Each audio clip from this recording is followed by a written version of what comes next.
At doon sa pagkwento ng senior police officer na nabanggit niya na meron incentives sa pagpatay.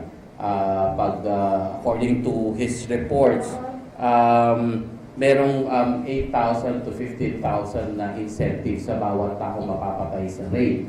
Nabanggit niya na pag walang napatay, walang incentive. Yun ay ayon sa report. Patuloy na binabasag ngayon ang puso at yung lakas ng loob. At sa kanila, ang sinasabi naman nila, dati, 1 or twice a month, swerte na sila.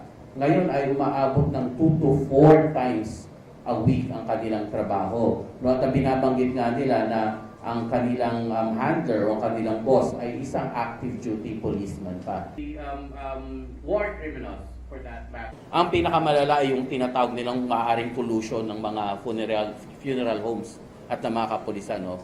Na kung saan dinadala na kumikita pa ang mga punerarya dito sa mga pagpatay na kung saan may kinalaman ang kapulisan. Sinasabi natin, tignan ang kaso ng drug